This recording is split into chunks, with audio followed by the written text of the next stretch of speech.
subscribe now and press the bell icon. तो आज अपन बात करते हैं बेटा 11th क्लास के फिजिक्स के एक चैप्टर थर्मल फिजिक्स की।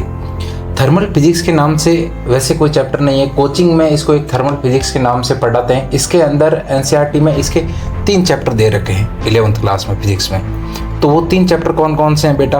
पहले तो आपका जो चैप्टर है वो है थर्मल प्रॉपर्टीज ऑफ मैटर, यानी हिंदी मीडियम वालों के लिए द्रव्य के तापीय गुण। सेकेंड है चैप्टर आपका थर्मोडायनेमिक्स यानी कि उष्मागतिकी। थर्ड चैप्टर है काइनेटिक थ्योरी ऑफ गैसेज, जिसको केटीजी भी बोलते हैं, हिंदी मीडियम वाले बोलते हैं इनको गैसों का अणुगतिक सिद्धांत। अब जो न्यू सिलेबस आया है बेटा एनएमसी के अकॉर्डिंग, उसमें देखते हैं कि इस चैप्टर में कुछ टॉपिक डिलीट हुआ है कि नहीं हुआ है। तो इसमें टॉपिक्स देखते हैं कि कौन कौन से टॉपिक सिलेबस में हैं। तो आपका जो इंट्रोडक्शन वाला टॉपिक है वो बेटा एज इट इज सिलेबस में है।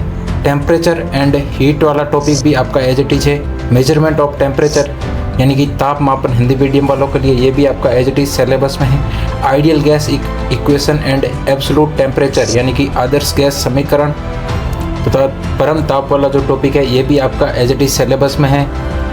थर्मल एक्सपेंशन वाला जो टॉपिक है ये भी बेटा आपका सिलेबस में है। स्पेसिफिक हीट कैपेसिटी यानी कि हिंदी में बोलते हैं विशिष्ट ऊष्माधारिता, ये भी सिलेबस में है। कैलोरीमेट्री ऊष्मा मिति वाला भी आपका एच डी सिलेबस में है। चेंज ऑफ स्टेट यानी कि जो अवस्था परिवर्तन वाला टॉपिक है ये भी सिलेबस में है। हीट ट्रांसफर ऊष्मा स्थानांतरण वाला टॉपिक भी सिलेबस में है। न्यूटन लॉ ऑफ कूलिंग यानी न्यूटन के शीतलन के नियम वाला जो टॉपिक है ये भी आपका सिलेबस में है। तो सर क्या इस चैप्टर में कुछ टॉपिक डिलीट हुए हैं? बिल्कुल भी नहीं। ना तो इस चैप्टर में बेटा एनएमसी के न्यू सिलेबस के अकॉर्डिंग कोई टॉपिक डिलीट हुआ है और ना ही कोई टॉपिक ऐड हुआ है। अब अपन मूव करते हैं नेक्स्ट चैप्टर की ओर, वो है थर्मोडायनेमिक्स। इसमें कौन कौन से टॉपिक हैं जो सिलेबस में है?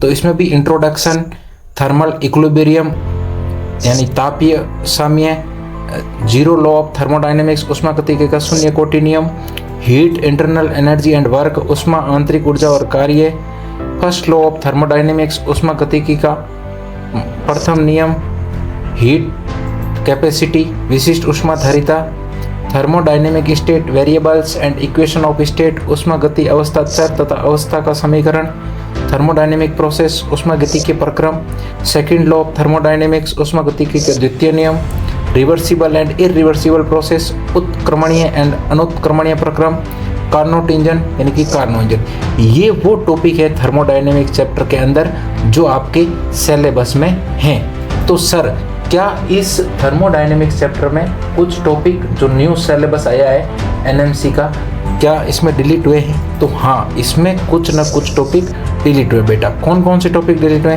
तो पहले जो आपका सिलेबस में था हीट इंजन, ये अब बिल्कुल डिलीट कर दिया गया है, आपके सिलेबस में नहीं है, ना ही ये एनसीईआरटी के अंदर दिया गया है। जो न्यू एनसीईआरटी आई है उसमें एक पहले चैप्टर हुआ करता था पहले टॉपिक हुआ करता था इसी चैप्टर में, हीट पंप, और इसको रेफ्रिजरेटर भी बोलते थे यानी कि ऊष्मा पंप या प्रशीतक। ये वाला टॉपिक भी आपका एनसीईआरटी से डिलीट कर दिया गया है और ना ही एनएमसी के अकॉर्डिंग ये कोई सिलेबस में, नीट के सिलेबस में भी नहीं है, जेईई मेंस के भी सिलेबस में भी नहीं है और सीयूटी और बोर्ड के सिलेबस में भी नहीं है।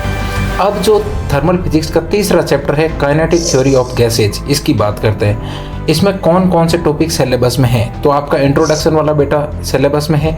मोलिकुलर नेचर ऑफ मैटर्स यानी कि द्रव्य की आणविक प्रकृति, बिहेवियर ऑफ गैसेज गैसों का व्यवहार, kinetic theory of an ideal gas gas का अणुगतिक सिद्धांत, आदर्श गैस का, law of equipartition of energy ऊर्जा के समविभाजन का नियम, स्पेसिफिक हीट कैपेसिटी विशिष्ट ऊष्माधारिता, मीन फ्री पाथ माध्य मुक्त पथ।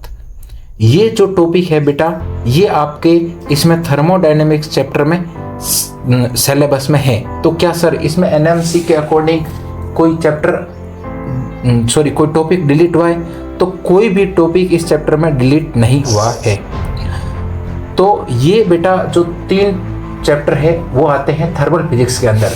और थर्मल फिजिक्स चाहे आपका नीट एग्जाम हो, चाहे आपका सीयूईटी हो और चाहे आपका जेईई मेंस हो